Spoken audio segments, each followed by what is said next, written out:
So let's get into it. Today's agenda, very simple. Who, what, when, where, and why. What is Salesforce? Can we take notes on it? You absolutely can take notes on your laptop. And we're going to do the honor system. So I trust if your laptop is open, you're taking notes. Or something's burning down and you really need to address it. So please feel free. Why we use Salesforce, who uses Salesforce, and how we're going to use it internally, how we're using it now, and how we want to use it going forward. So, what is Salesforce? It is a CRM. If you've never heard that term before, that means constituent relationship management. So that means not just our organizational Rolodex. Who's too young to know what a Rolodex is? A lot of people do. Who doesn't know what a Rolodex is? It's no shame. There's no shame. Okay? Mary too, it's okay. So a Rolodex, back in the day, sat on your desk. It had, it's like you spin it, it was cards.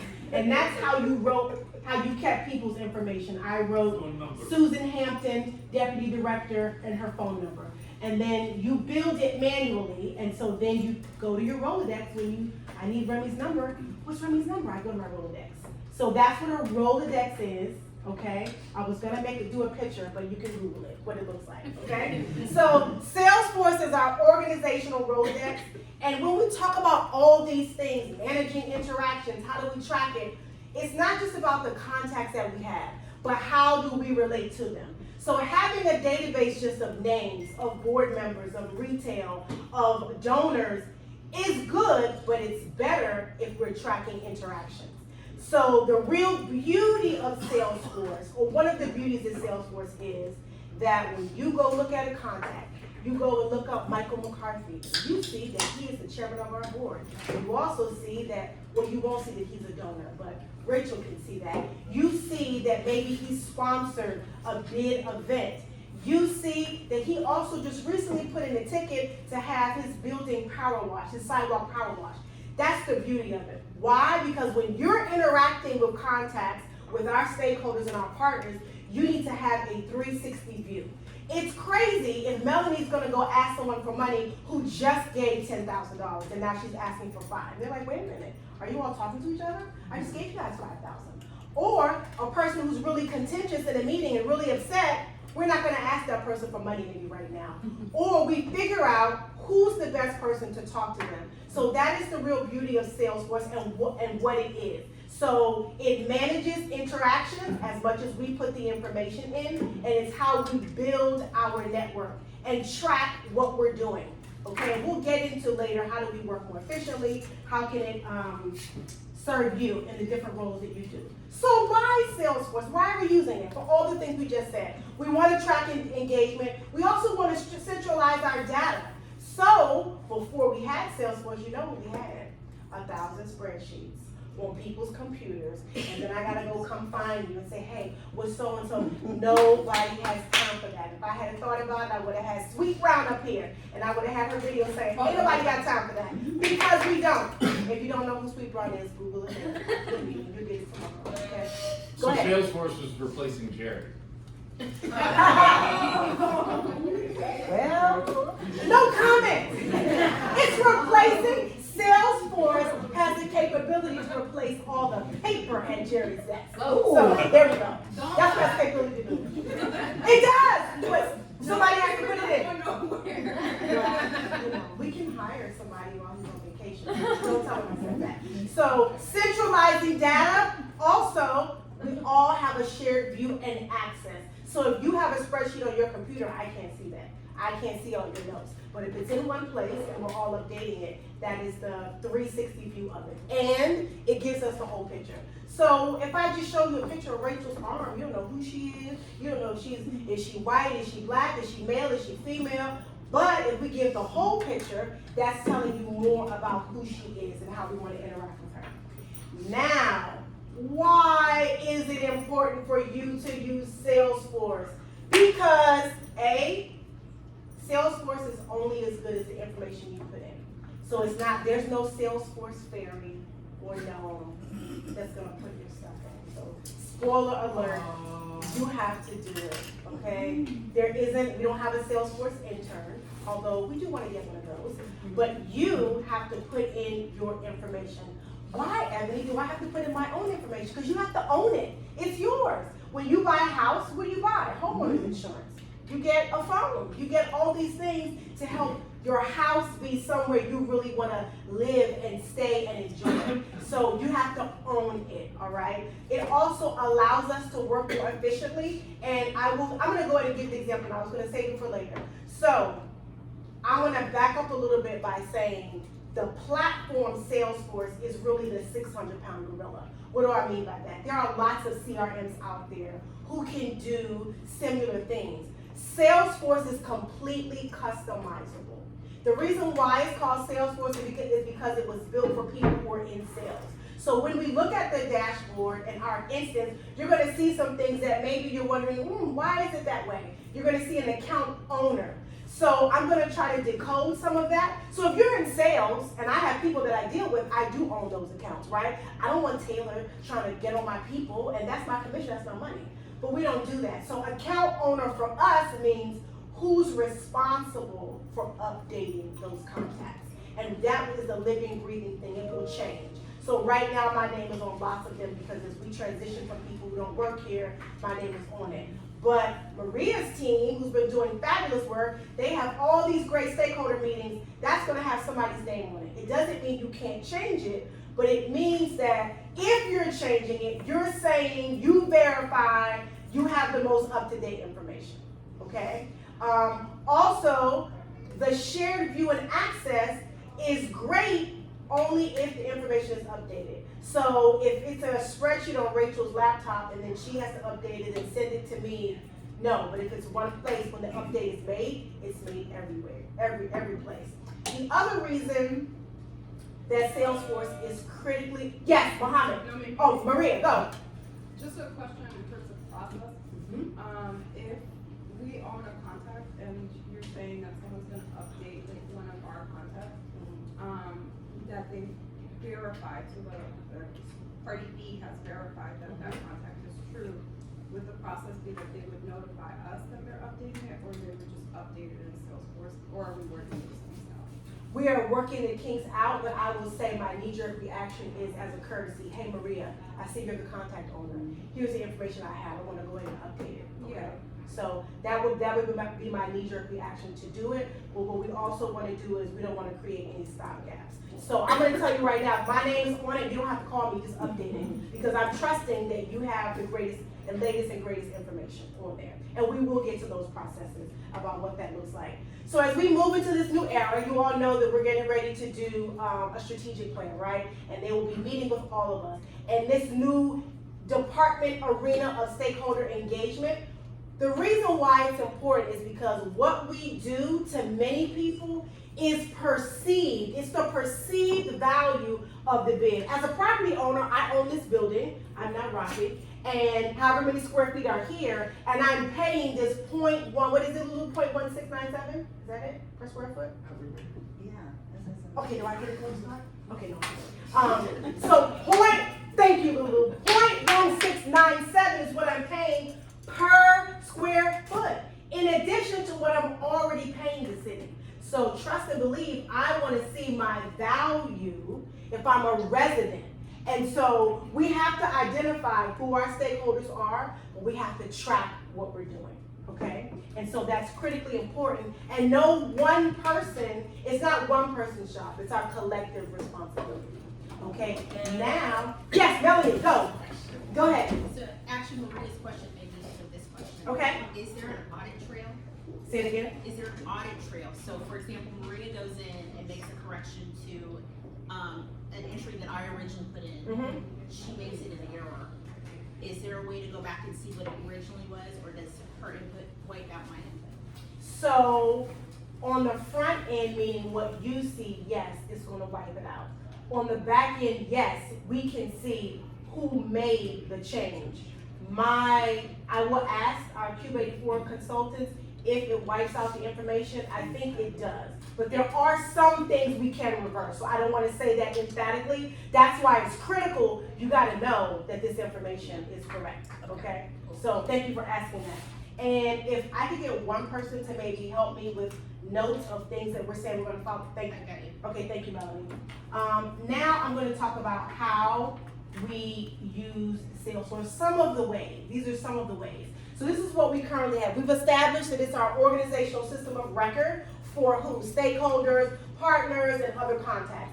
These are some integrations that we currently have, and I have another slide that'll go into that.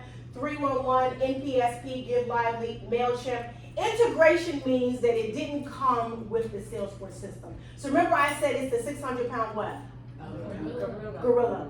We can use elephant. Gorilla, meaning it can do a lot of things, okay? But you have to customize it, which is why we use Cube84. They are our Salesforce administrator. They know back-end coding, all those kinds of things, and so they can customize it to make it look like what we want, also to make it function like how we want. So as we go through this training and as you're using it, I want you to think out of the box. I want you to dream big and say, what if Salesforce could do this? And then we will see if we can do it. If we can do it, what does it cost? Does it make sense for us to do that? Okay, so objects, which is the technical term, and I'm going to show you on the navigation menu what that means. It really just means that these are other functions we can do. So objects that Cube84 has created for us are public assets. We can see all of our public assets and track them. What do I think about public assets? Trash cans, recycling, hanging baskets, bike racks. All of those things are in there. And I should back up really to 311 because we are the only bid in DC that has this integration with DC government. So when we put in a case in 311, it goes directly into the city system. And you know why it does? Because they use Salesforce too.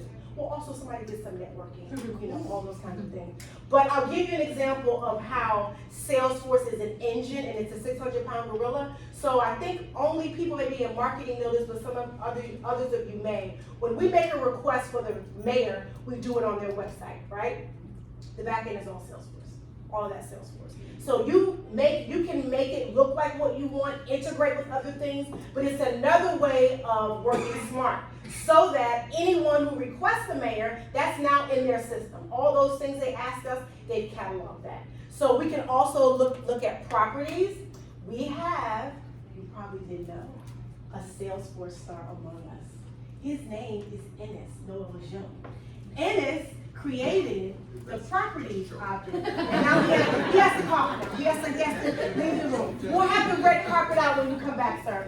So Ennis created, and we'll look at it, an object whereby we can see and have access to the information that the finance team does. The square, the lot, the address, all of those things. The property manager. We also have one for the board where we can see, we track certain things for the board. So we have the board member, their term, when it expires, committees that they're on, and then meetings, which we currently have customized for the board, but we can also customize that internally. If you're having meetings and you want to track who's there, you can do that in Salesforce, and you can add those things to their record. Okay, so how are our systems connected? We already talked about 311, then we have that integration. Question. Go ahead, Maria. Are you going to walk us through that process in this session, or is that a... Some of it, yes, some of it. You're ahead of me. Because for us, that's something that's very valuable for our team since we do... The 311? No. Okay. The meeting. The meeting, yes. I'll do as much as I can today. What Ines is doing. What'd you say? What he's doing. Ines? The star goal that he gets. Yes, I'm gonna show it to you. I'm gonna give you a snapshot. Okay, and then we'll go through it if we have time. If not, we'll definitely schedule something offline, okay? So we talked about 311. There is an integration with MailChimp. It is a one-way integration, meaning that Salesforce pushes information to MailChimp. And if you're in MailChimp, let's say, and Jana, who's doing great work, she has a donor, well, maybe you're not a good example, because the foundation uses it a little bit differently. I'm going to skip to Susan. I'll come back to you, Jana, okay? Don't move like I want to ask you that. Okay, you want it to be you? No, it can be Susan. It can be Susan? Okay. So Susan interacts with the property manager at 1350 I Street. She realizes, oh, this person isn't in Salesforce. I'm going to put them in there. But they also ask her, they said, Susan, I really want to get on your Safety Alliance list.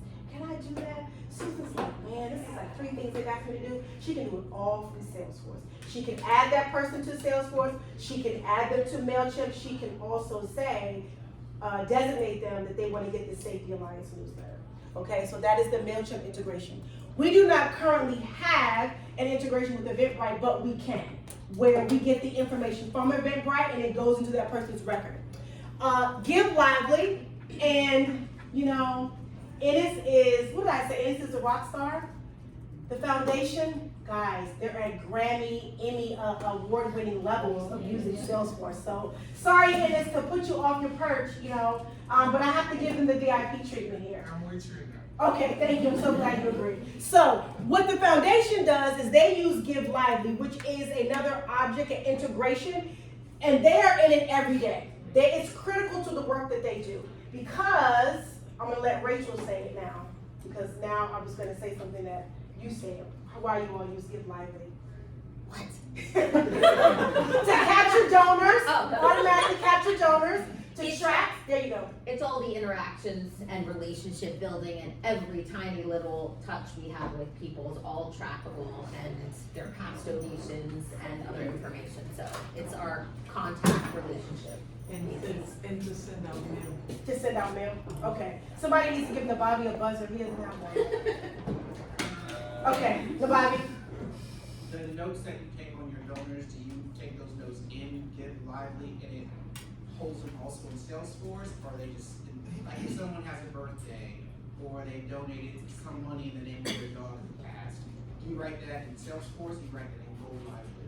So there's Salesforce, and then we use an instance called NPSP. So my view has all that personal data, but everyone can add that kind of thing on the regular description. If you know someone's birthday and you just want to put it in there, the description. That's a bad thing. In the description field on a contact record is where anyone at the bid could put something like that if it's for all audiences. If it's something we don't want everyone to have access to on the NPSP side is where I can put that. That's where I have what your kid's name is, who you used to be married to, like all that stuff. And just so you know, Rachel can see all of. Oh, what you say? Rachel's going through our trash. It's the, what do you, no, I was gonna say Foundation TMZ, but that's a bad example. It's a bad example. So the foundation can see everything in our Salesforce instance. It's tied together, but we can't see their things. And the reason why is because it's private, it's confidential, some things we don't need to know. But I'm gonna show you why it's so important. It's connected and not connected at the same time. Outlook, I will show you there is a connection where you can, from your Outlook, you can log an email, you can also add a contact to Salesforce. Hopefully it won't be jinky today. Question, who is it? Yes. Maria? Maria, I'm gonna write your name on that buzzer. Go ahead, Maria. It's me. It's you, Melanie. Okay. So all of your arrows are pointing out. So Salesforce feeds out to all of those. Do any of those feed back into Salesforce? Yes, so it really some of the arrows should be pointing in. So you're so perceptive, Melanie. I have to make sure I'm on my game with these details. So I'm looking at Eventbrite. Okay, so Eventbrite points in. 311 goes out, MailChimp goes out, Outlook goes in to Salesforce, Give Lively goes in, and District360 is really a two-way. And that's an app that the operations team is using that I will get to.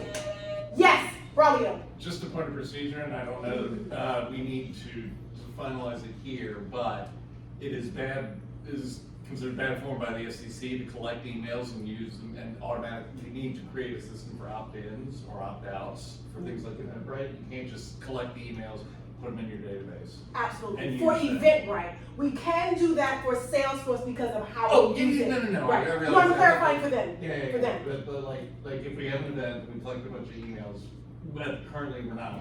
We have those emails for future reference. We can't add them to the digest list. We can't use them. So we need to develop internally some kind of process for Absolutely. what is our opt-in language or what is our opt-out language. And the reason why Braulio's bringing that up is because Salesforce, MailChimp, and Eventbrite work differently. Obviously, this is for events, right? And this is for marketing campaigns.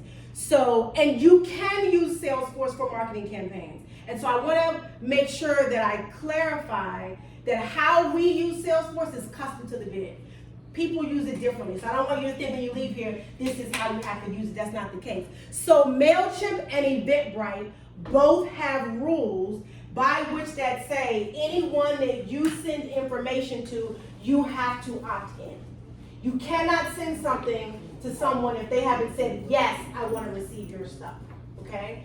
Because we use Salesforce differently, that is not the case with Salesforce for us, okay?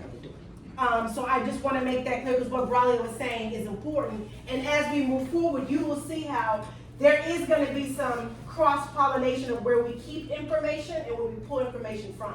So just keep that in mind. All right, let's keep this train moving. I want you all to see all the systems we use. It's a lot, right? And I don't even have everything up here. So I wanted you to see it because it's important. So these are all organizational things that we all use. And most of us, Salesforce, we all use Zoom, Outlook, Dropbox, SharePoint, right? Communications, this is what they're using. I probably don't have everything up here. Foundation, you all probably have other systems you're using. Finance, I know you all have other systems you're using. Operations, planning, I think I got them all. Economic development, we all know. We need to put a piece of paper up here for Jerry. Okay, administration, there's probably more. I think, right, that admin is using. The reason why this is important is because we are all using things to support the work that we do individually. There are things that we use in our wheelhouse that don't spread across other areas, but these all do. And of course, Salesforce is huge because some of these things we can feed information to or pull information from. What is so important is that we have a place where there is information where if I decide tomorrow I'm going to go work for Oprah Winfrey, all my information doesn't go with me. Or Tyler Perry, either one, or the Today Show. So it's important. How many of you all have experienced you're working in a department, a new person is coming on, and you are scrambling to find all the information for what that person did, their contacts. You want to pull your hair out, stab me in my pinky toe. Let's not work that way, okay? Let's have everything in one place. Okay, all right, now, what we've been waiting to do. Let's take a look under the hood. What are we going to look at? We're going to look at how to log in, how do you search for a record, how do you add a new account, contact, or engagement interaction, how to customize your dashboard, and how to determine naming conventions. Okay, I'm going to say it again. Why it's important to use Salesforce. Because I need to know what Melanie's doing with the person, what Megan's doing, what Susan's doing, what Nevada is doing, especially as we are coming out of this COVID era and we are proving our value as a bid. If I go interact with someone not knowing the interactions that you have had, I am going to look crazy, or you are going to look crazy, or Jared's going to look crazy. I know no one in this room wants Jared to look crazy. You might not care about me, but I think you care about Jared, right? Ooh, it's silent, it's surprise. Ooh, no, I'm kidding. Okay, so what's coming next? Coming soon, new features. So more Salesforce sessions are coming. We're going to have them. I can't promise you that we'll have lunch every time, but I will try, or at least have snacks. I also can cook, so I might cook, we'll see. So SMS capability, what does that mean? Texting. We have the ability to send out group text messages, and so, mass text messages. So the most immediate thing that's on our radar is safety alerts, because we are all inundated with emails. Do you have email anxiety? Raise your hand. One, yes. I see, you can raise it high. There you go, Megan. There you go. Either trying to keep up with them or you miss something. So we want to identify for our stakeholders, because remember, we provide a service. We are the downtown DC bid, and we want to serve all of our stakeholders. If there is something that meets a need, like a bomb threat or a serious traffic closure, remember the African Summit? I was stuck in the traffic. It was not pretty. It would have been helpful to have a text message. Anyway, these are things that we can use the capability for, even for low-level things. If you have a group and your group says, hey, I'd like to receive text messages, we can do that. Eventbrite integration, website integration, and these are possibilities. So take new features with a grain of salt. It doesn't mean we're doing that. The reason why I put this up here is because when we talk about working smart, there are many bids, they integrate their information on their website with Salesforce. What do you mean, Ebony? Restaurants, hotels, all the things that are in Salesforce, there's a connector. So you don't have to do it twice. Doesn't that sound good, Taylor? Am I speaking your language? I know it, girl, I got you, Taylor. We're gonna put it in one time, it's gonna be correct, and it goes to the website. And I want you to think big. If you can dream it, you can do it. You can do it. Okay, so what's the next chapter? I want you to think about this. How do you eat an elephant? One bite at a time. Not that you would eat an elephant. That's a bad example. A chicken. One interaction at a time. So we went through a lot of information, and we already have a lot of great rock stars in the room. Braulio came in like gangbusters and just immediately started adding people, planning and placemaking, foundation, Innis, and I did get to show you the practice object, but we'll go over it. Just think about it one interaction at a time. I am not asking you from this moment forward to go back into all of your interactions and add them. I'm saying from today, Remy, when you do a great event, put that vendor in Salesforce and tell me, what you did. Was he good to work with or whatever you think is necessary? So I will preface this or end this by saying not everyone is a user, but if you need that capability, we're happy to do it for you. What we do is audit who is using Salesforce. So I can see if you're using it. Well, also because there's a cost to that. Absolutely. It's not like everything, it's an admin cost. Yes, so we have a non-profit instance of Salesforce that we use, which means that we don't pay what everybody else pays. So we get a certain number of licenses for free. After that, we pay for them. But I know Jaron is committed to Salesforce, and so Navabi is committed to Salesforce. These are our executive rock stars people, and they have given me, no, I'm kidding. I'm kidding. We evaluate, is all it is. If you make a case that you need it, we're gonna give you a license. But we evaluate that, and I'm looking at who needs a license, someone new has come on, who hasn't logged on in 60 days, so I want you to think about that. More sessions, learning from other bids. I wanna give you one more best case study on how bids use Salesforce. There is a bid in Detroit. They have a park, kind of like Franklin Park. Who's my Franklin Park people? Susan, Melanie, Tricia's not here. And they rent that park out. You know what they do? When you go on their website and you submit a contact us form, all that goes to Salesforce. Their whole process is automated. Well, Ebony, what do you mean? It means that they have set it up so that if they say, yes, we want to host this event, you get the event rental information. The system, in tandem with Conga, generates a contract for you. Am I speaking your language, Bobby? I know I'm speaking your language. I got you, bro. I got you. And then it sends it back to the person. Automated workflow. Who wants to work smarter? I do. So, guys, I talked about the gold standard, right? Everybody here today gets a certificate that you completed this training. Thank you so much for attending.